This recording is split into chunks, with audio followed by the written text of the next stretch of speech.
Hello and welcome to the Sundown Show Now Radio with me, Madrama James.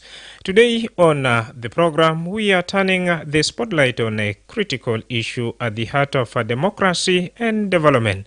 Freedom of expression and media rights in South Sudan. Well, we are talking about freedom of expression and media rights, an important topic for journalists, human rights defenders, and the public at large. In South Sudan, journalists often work in tough conditions. Some face threats, intimidation, harassment, or arrest for doing their job. Others are targeted online or denied access to justice when their rights are violated. So today, we are glad to have that Rech Malwal, an advocate and human rights defender, and shortly I will be also joined by that Majak Alier, Secretary General of the Union of South Sudan. And in this particular discussion, I would like also to throw this question in advance to you. How free is our media, and what protection exists for journalists, and what can be done to improve press freedom and accountability? From that press freedom to online speech, and from access to justice to accountability for human rights and violation. The rights of the media in promoting transparency and holding those in power to account remains as an important as ever. Thank you so much for your time, and welcome to the show. Yeah, thank you so much. I'm glad to be here. To start off, how would you assess the current state of freedom of expression in South Sudan? Well, there are a lot of factors that you consider when you want to assess the standard of freedom of expression or free speech, let's say. Number one is not for you to just be allowed and speak. It means also you can be in the midst. For example, if you have looked critically at the Kenyan crisis, for example, the militants and the police can be beating someone while the journalist is filming and nobody's touching that journalist. This is a critical level that the Kenyan public has reached. And for us, we might say our freedom of expression is limited in a way that not only are we not allowed to express whatsoever is in our mind, but also we are not allowed to show what the public should see. Looking at it critically, if you look at Anti-Corruption Commission, have they ever published anything about corruption? They have never come out clearly to call out on names that have maybe misappropriated public funds. That is also freedom of expression. If the public cannot know what the government authorities are doing in their protection, in their services, that is also an issue of freedom of expression. If, for example, you can be victimized for clearing out that so-and-so is corrupting public funds, that is also an issue of freedom of expression. Clearly right now, if you look at our newspapers, we can still see that certain articles are removed. Now, as a lawyer, we do not have sanctions as such in the Media Authority Act of 2013. We do not have it anywhere in our laws, even the National Security Act. There is nothing that says national security is allowed to able to edit newspapers or edit any news item. It is not there. So it's something that is an intruder kind of abuse of power, which our authorities are not able to admit. But to say the least, it is all a South Sudan that belongs to all of us. It belongs to even the children of those people that are not allowing anything else not to be seen by the public. But progress for any nation begins when the media is free to be able to expose. I don't say like most of the government officials, we cannot term them as corrupt. That is not also true. There are some good elements. as long as there are also bad elements. But when the will of the bad elements surpasses, and then this is now what we're dealing with. And that's why there is minimal free speech, and we cannot have free speech otherwise. We just need to know, we need to pick it up at some point.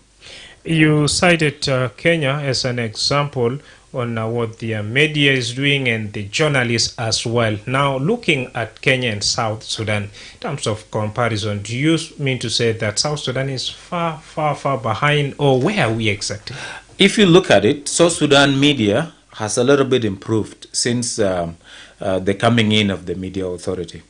Media authority to some level has been able to talk down some of the authorities that are abusing their own powers, that do not even read between the lines of what the law that established them tell them to do.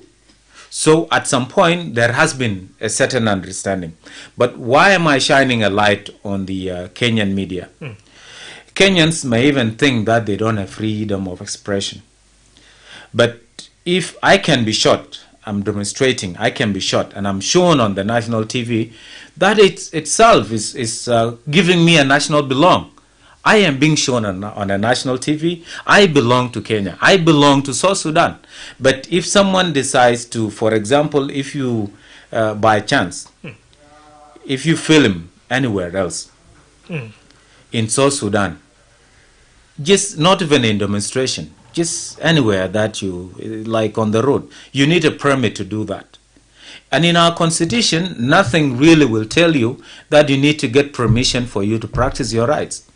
But there is only that aspect where you have to exercise your rights within the limits of your rights. You don't have to step outside your rights, meaning you have to be considerate of other people when you are exercising your rights. For example, if I am going on a peaceful demonstration, I do not need to destroy properties of other people.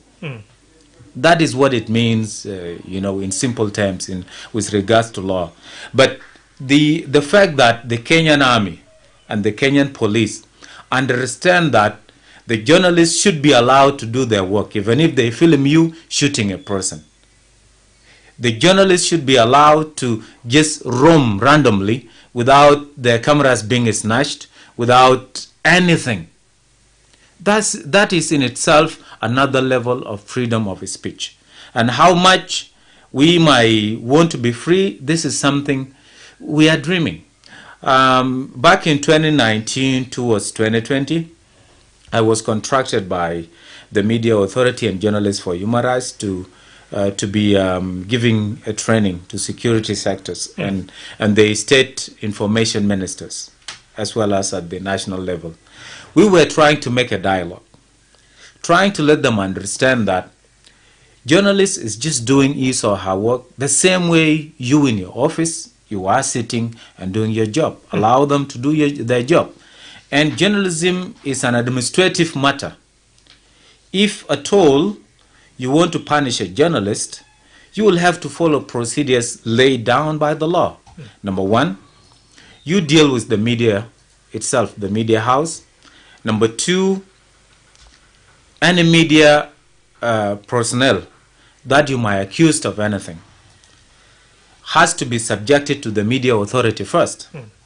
Now, by any chance, not even journalists, no one is allowed by the law to be harassed and arrested without even due process. I can only be arrested, for example, if I am found beating a person or killing a person. That is the instance the police is allowed to do that. But you are just in your studio room. Somebody just gets in and close down your radio station. He has never gone to court to get a court order. He has not gone to a public prosecution attorney. And nothing has been done. He has not talked to the media authority. He just believes it's just some big elephant up there who can decide things and let them be done. All right. Now, Rach Malwal, as a human rights defender, despite the existence of that the media authority, we have seen because of some of the stories the journalists cover, and because of what they are doing, others got even online threats and physical threats. Now, are there laws in your views that protect journalists and media practitioners? You mentioned like anyone can decide to close a radio station. Anyone can decide as a security personnel to edit some of the articles on newspapers. First of all, it is very unethical for our authorities to just send some people that do not have any relationship with the media to think they can do the job better. And you can wonder sometimes, if you mention a word security in an article, they will remove it. This is the level of lack of level of understanding. If you mention a security, doesn't mean national security. And what national security, in terms of the law, it is not the institution itself. National security is our safety. So you shouldn't take it as if this is you, and if it is mentioned, and then it is a problem. No, it is not a problem. It regards everybody, and everybody should be made to understand what the national security is. National security is supposed to be the provision of our safety, the safety of the Republic of South Sudan and everybody, including the animals. So any threat, for example, against the national security, that is our concern as citizens, it's our concern as journalists, it's our concern as lawyers, and even human rights defenders. And if the national security is safe, and then we wouldn't even worry about defending the rights of others. So we also need to educate our sectors of what is the importance of what they do, rather than thinking the job is monitoring another sector of the government. Their job should be actually making a safe passage for everybody to cultivate their agriculture well without being shot in the garden, for a journalist to do his job without being targeted. So legally speaking, we are all protected by the law. That inclusive of journalists.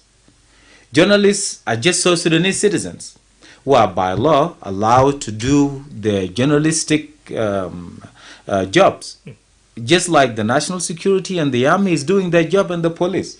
And if that is the case, the Article 24 enshrines, of course, everyone who is having a dissatisfaction have access to show it out. And some of these expressions are restricted. For example, if you want to protest, you need to get a permission from the authorities. Now, what does it really entails us?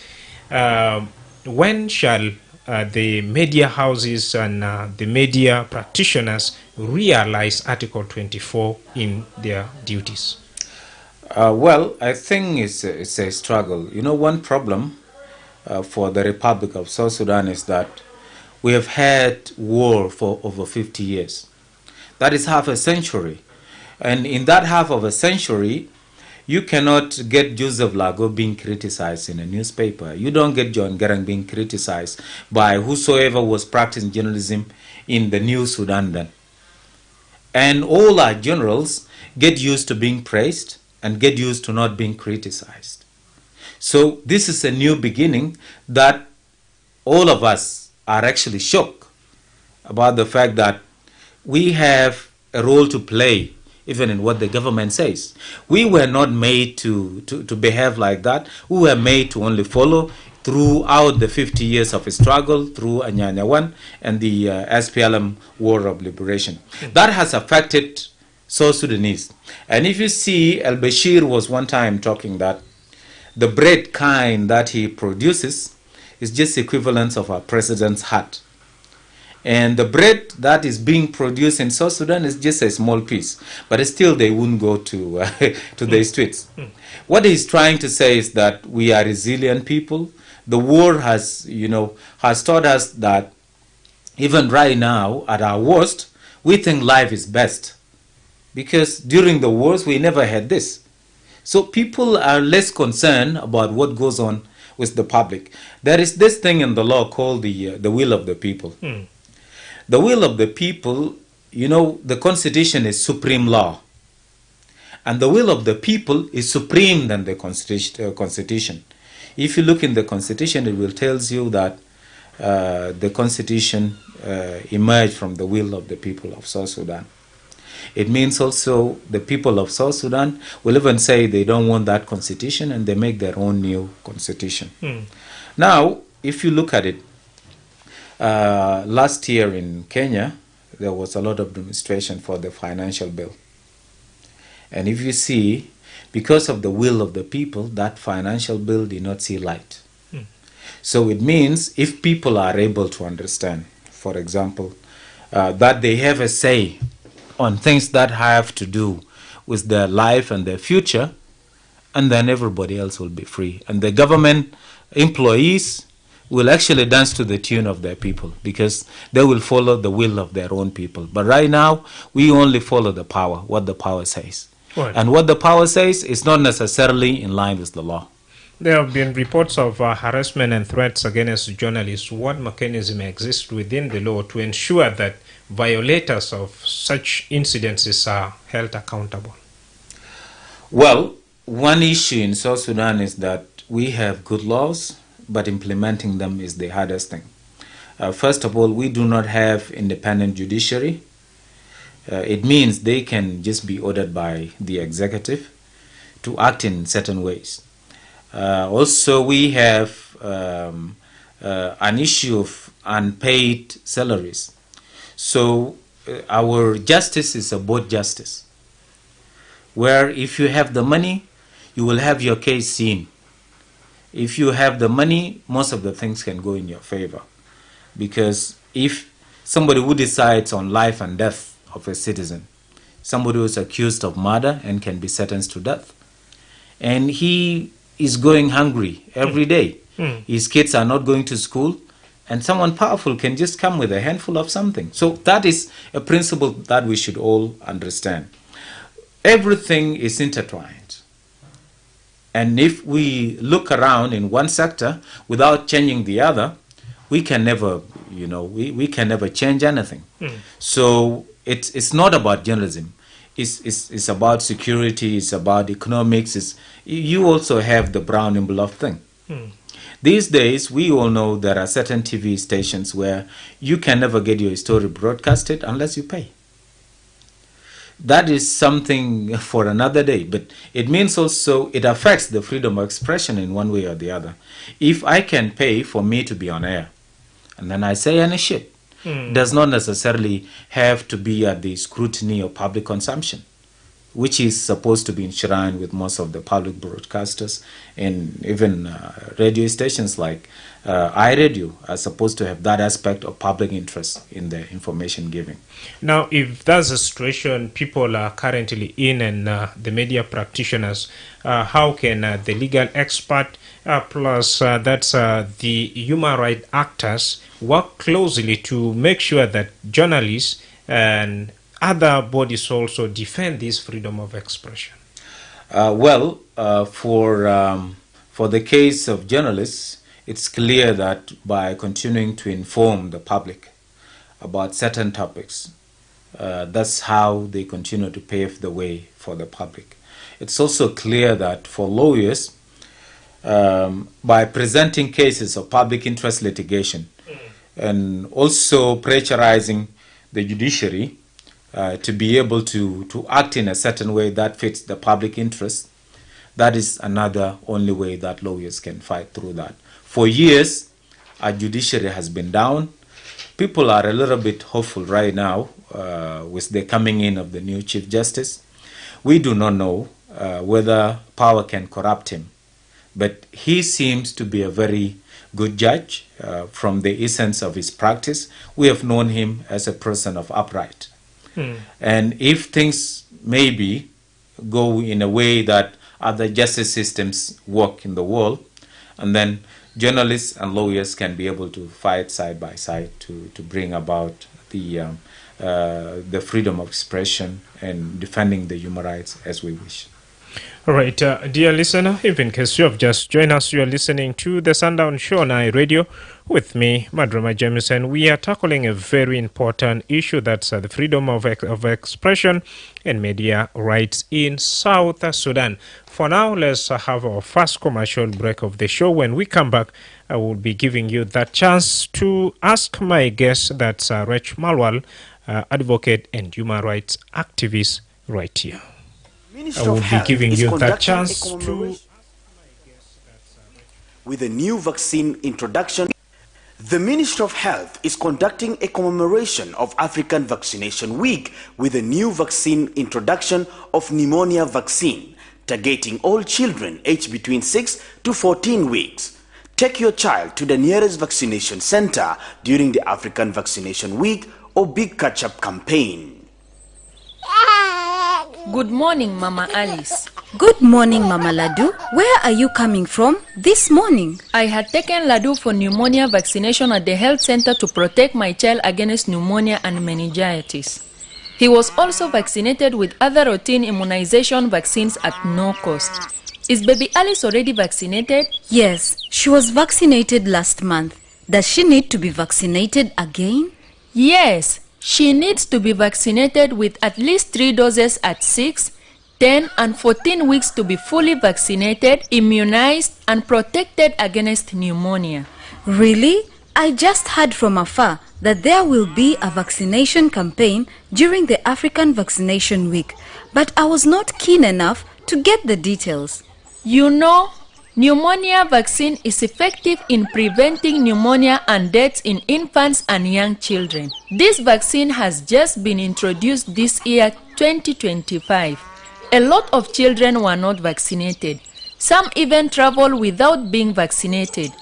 I wouldn't want to see any child get pneumonia. I didn't know that pneumonia is very serious, that it can cause meningitis and even death. Yes. Pneumonia is a life-threatening disease caused by bacteria or viruses. The signs are cough, fever, chills, and shortness of breath, which may be accompanied by chest pain when breathing or coughing. Children who survive may experience long-term effects on lung function and increased risk of respiratory conditions like asthma. Asthma or lung function complication? Oh, that sounds scary. How can I protect my child from this dangerous disease? The only way for your child to be safe is when your child and all children in your neighborhood are vaccinated with pneumonia vaccine. I will do that immediately. Where can I take my child for this vaccine? Hope it is not late. No, you are not late. Pneumonia vaccine and all the other routine vaccines are available at all government health centers in your areas. Tell your neighbors with children between 6 to 14 weeks to be vaccinated. I'm glad you told me. I will take my child immediately to the nearest health center for pneumonia vaccination. Bring your child to the nearest health center and protect them from pneumonia and other vaccine-preventable diseases. This message is brought to you by the National Ministry of Health with support from WHO, UNICEF, and South Sudan Women in Medicine. This is iRadio. When contributing to a topic on the radio, please avoid statements that may incite or promote hate. We encourage constructive points of views and criticisms that aim at providing solutions to problems facing the country. We do not want rumor mongering or information that is regarded as hearsays. We advocate for messages of peace and unity among the people of South Sudan. This is iRadio, your eye on South Sudan. Welcome back from the commercial break, and before I open up my line officially for you to call and ask my guest in the studio, I would like again to invite Rech Malwal. Before the break, you shared your experience on how legal experts and human rights defenders can work closely to ensure that freedom of expression is realized. Now, let's briefly talk about that, the online platforms we have seen of recently. There are a lot of threats happening and hate speech as well. In your opinion, as a human rights activist, are some of these online platforms making things easier or very delicate for a nation like South Sudan? Well, most of the advantages, they come also with disadvantages. We understand digitalization is part of life these days, particularly in the 21st century, so we cannot avoid it. But we also need to be able to get to that same level where we can be able to judge between the lines. When you see an information, you need to see if it is kind of serious information, for example. Who is posting it? Is this person, for example, if it is posted by iRadio, I would know these are professionals who edit and at least release something that they have studied. But there are tabloids that have grown these days. They can just even publish for fun.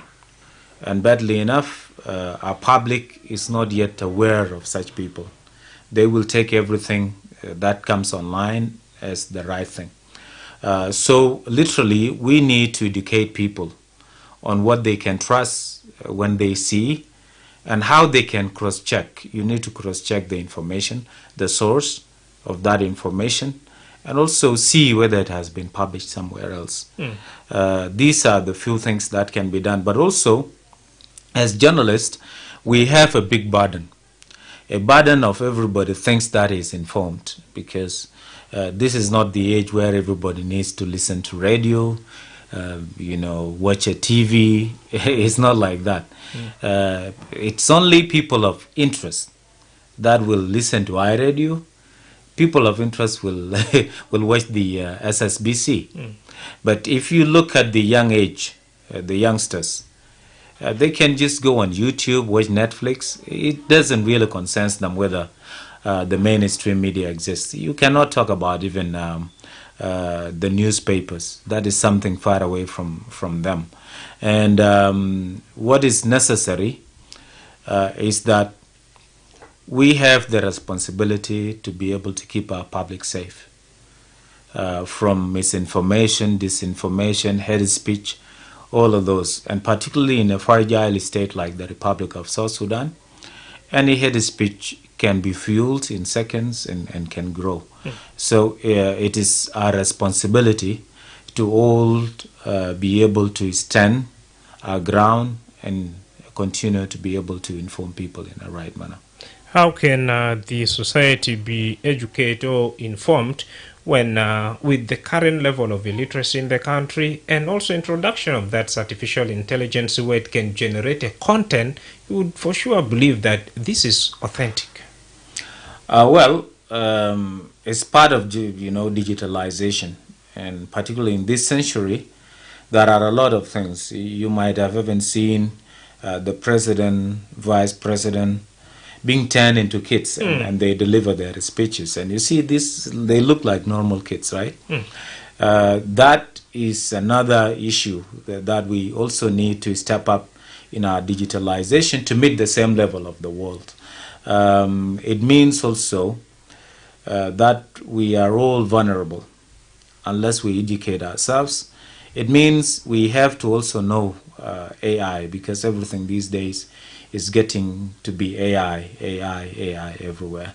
So as South Sudanese, how much our literacy rate might be low, the little number of people that is educated, they will need to really pick it up and be able to protect themselves. You can never protect yourself from what you don't know. So people need to know AI.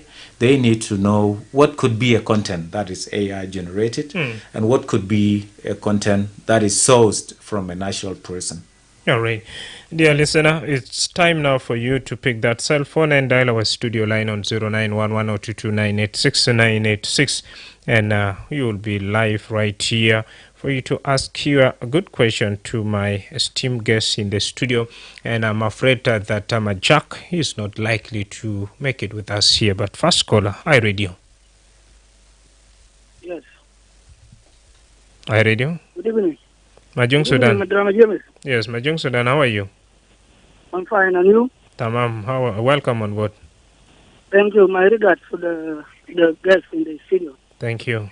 My first question is related to the state of emergency recently enforced in Waram State and part of Unity State. Now, in relation to this topic, how can the media play a role when the part of the Constitution is really suspended and the laws that will be operating will not be fully like the rest of the places?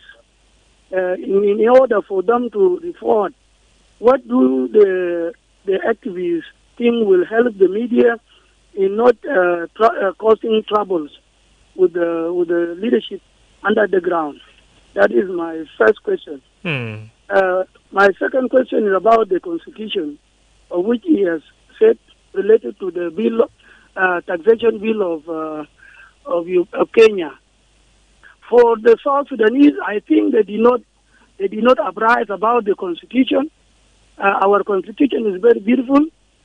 Maybe these are only few individuals who think their interests were not met. That's why they fought against the government. So, and I think no one demanded about that. Let's change the current Constitution completely.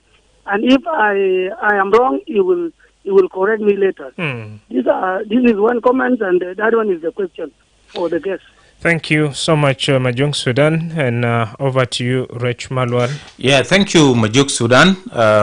I entirely appreciate what he's saying. A state of emergency, to begin with, means suspension of some of the rights. But what does that mean in legal terms? The law regulates every aspect of life. If there is war, for example, you'll be under something called the humanitarian law. The humanitarian law is not the other humanitarian we know. It's the law of war. And this includes the Vienna Conventions and so forth. Now, what do you do in the war? You are not allowed to shoot a woman. Even a soldier that has given up and raised his guns cannot be shot. If you do that, it's called a war crime. Now, in the state of emergency, there is one thing that is protected. That is the right to life. Other rights are suspended. Now, what do you do as a journalist? As a journalist, you are allowed by practice to go to the authorities. You seek their approval. If they agree to take you along, they will take you and they will protect you, and you will report. We all know that there are war reporters. So war reporters, how do they go to the field? They have to be, taken as part of the troops, and they know they are going as journalists. So that is what you should do. On the other side, with respect to the Constitution, he is saying nobody has ever raised whether the Constitution should be changed. That is not true. As we are speaking, there is something called the permanent constitution making. If there was no such request, where is that coming from? A team has already been formed, and people are saying the next election should not be done unless we have a new one. There has always been complaint of president having a lot of powers. And somehow people think this is actually part of the whole crisis in the Republic of South Sudan. If you see, for example, in Warab, a governor can only spend a month and goes. What can such a governor deliver? This is because of excessive powers that are given to the president. So people will come and tell the president, we don't need so-and-so. And for some reasons, president will remove that person.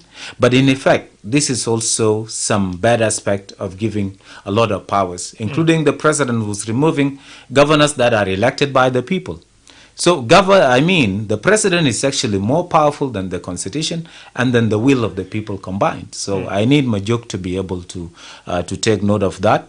And one time people were saying that Justice John Luke has become the victim of the same, because he was the one that drafted the constitution, and he thought by giving the president every power means he will be safe and he will be the guy for the president.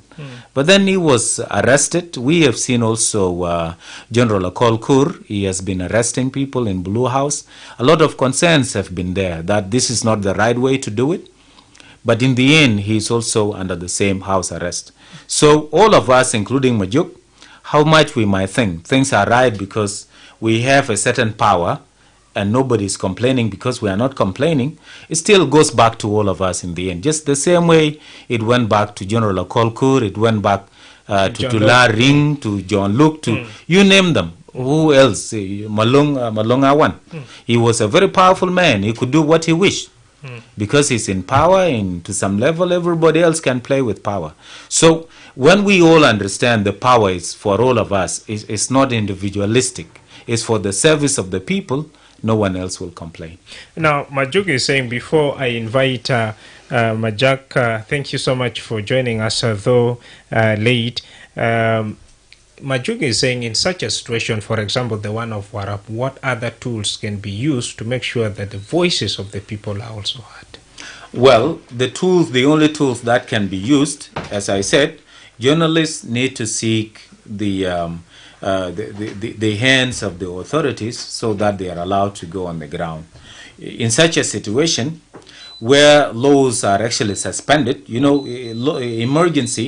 state of emergency means laws are suspended. Except the right to life. Any other right is suspended. That means at the state of emergency, you cannot go on demonstration. You should actually know that as a citizen. If you do that, that is already out of line.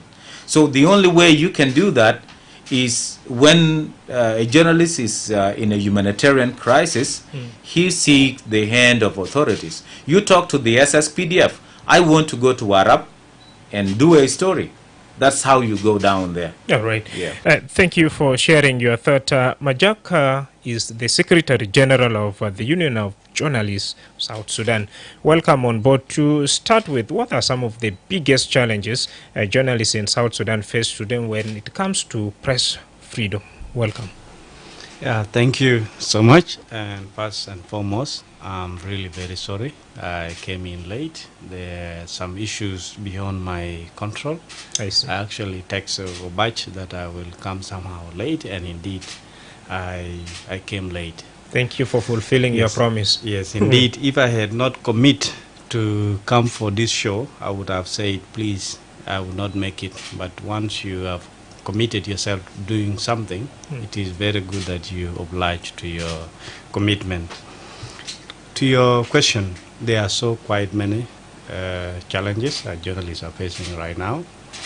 First and foremost, we are so much grateful for the 3 media laws that we have in place. That is to say, Access to Information Act, and then the Media Authority Act, and South Sudan Broadcasting Corporation. In spite of these laws, there is still the legal environment at the moment. It is very restrictive, up to some extent that journalists cannot move to any public office and demand for public information. So there is poor access to information currently, and that is really hindering freedom of expression, because for you to express yourself confidently, you must substantiate it with facts and accurate information. And when this is not there, it breeds the rumors that we are seeing, the misinformation, the disinformation. So these are elements that comes into when people don't have the access to information, particularly the journalists. So when you seek information from authorities, it is either delayed or totally denied. So you could see these are one of things. Also, to some extent, when you express yourself in a very respectful manner, as enshrined in our legal guarantees, as to say Article 24 and even Article 32, still you'll find yourself that you're handicapped. Sometimes that you express yourself, but if there is a freedom after expression. So these are some of the key issues. Second, issues of censorship. And censorship, I categorize it into 2. There is that self-censorship, whereby it comes to a journalist, whereby you see a certain information, you look at your risk. To what level of this information is going to create vulnerability to you as a journalist. So sometimes journalists fullback because, as I earlier said, for you to be able to do your work, you must go deeper beyond this headline that are being just said by the government official. You must deeper into investigative reporting, but that is not there. So that's why you see journalists are giving themselves self-censorship. For them, said, okay, this is, even though I tried my best, it will not yield any fruits. The other one is a political censorship. That's where you could see some newspapers, the articles are removed. You could see whatever after you have written or aired something, later on you will be arrested, detained without charges. So these are elements that are compounding into lack of proper press freedom in our country. But still, we have this freedom and a space that is there for us to be able to express ourselves. The public would like to know, Majak, why there are certain information that are supposed to be at the public domain, but why is that culture of secrecy? Most of this information are kept confidential. You see, if you could see the way that our country is governed, it is governed in a very authoritative way. So when you are a very authoritative kind of a leader, sometimes that you want to protect yourself with the level of information you want to give to the public. Two, that also instills fears into the people that you govern. The other element is the level of literacy in our country here. Even those of us who are educated up to some extent, we are still not knowing our rights, because the media information literacy is really lacking. If you are really empowered with all your rights, media-wise, you will be able to demand strongly. So that's why it is happening. Now, what is the union doing to make sure that issues of threats, issues of intimidation are addressed with the relevant authorities? First, we always call for dialogue, particularly when we see there are issues of not us coming to mutual cooperation and partnership with all the stakeholders in this country. What we do is for us to bring everybody on board to make sure that let the authorities, particularly the security agencies and the army, to understand the work of the media. It is to bridge the gap, as is clearly enshrined in all the educational material. Journalism is to bridge that gap between the citizen and the policy makers. And that's what we have really been doing consistently as a union. Two is also for us to train our journalists to really arm themselves with all the legal parameters of our country, that you as a journalist, once you have all these laws into your fingertips, at least you will be able to argue with authority with all the facts and evidence that you are not doing this outside the law. So this two. Three is that we have now built kind of a partnership with media authority, that we are calling on media authority to make sure that anything that is related to media work, it should be within the jurisdiction of the media authority. They have the prerogative to ask the security element that this is our mandate for us to be able to do. So as a union, we continue to have that dialogue in place to make sure that, and that's why you are always seeing us bringing breakfast meetings. These are purposes for us to mitigate misunderstanding between the citizen. Two is also for us to make sure that we showcase the work of the journalists in this country in a very positive manner. And that's why we roll out a Journalism Excellence Award. It is to instill trust in the work of the journalists and media, such that people see that journalists are also part and parcel in contributing in the reconstruction of our country. Similar question, but more differently. What's your take on the role of the government and that's a security institution in this country in terms of that's working? Is there partnership, and if this partnership, what's your projection in 3 years or 5 years to come in terms of that press freedom? You could see we have been making a lot of advocacy now. And you see in the recent World Press Freedom Day, you could see that South Sudan was reported below that previous index by the Reporters Without Borders. So you could see that there is at least coming down. But still, if our country is not doing enough in making sure that the perpetrators of the crime that they have committed previously against journalists, if you could see there is a lot of impunity. We have cases of journalists that were intentionally targeted or unintended, but they have inflicted harms in them. But these have not been adjudicated. So if our government continue to adjudicate these cases of 12 journalists that we have lost in this country, you would see more freedom of expression, more safety of journalists will be poached in the next 2 to 3 years. All right. We are almost coming to the end of this conversation. There have been, of course, some other human rights violation, like the Secretary General just talked about. What would be your remarks? Of course, some of the family members up to now, they would want to see justice happen, but still it's taking long. What would be your message, more special, to the public and the relevant authority, Rich? Well, it is the interests of the public that everybody that has been killed in the line of duty deserves justice. The only person that the public cannot be concerned about is a criminal dying doing crime. But somebody who is serving the interests of the Republic of South Sudan, it is in the interests of the Republic of South Sudan to see into it that justice is served.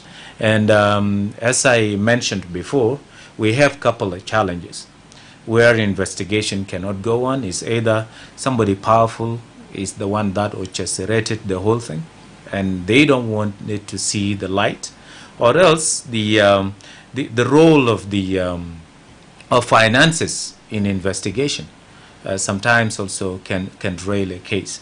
But it is our advocacy as lawyers and journalists that all journalists are supposed to to be treated as high class, because journalism is the fourth arm of the government.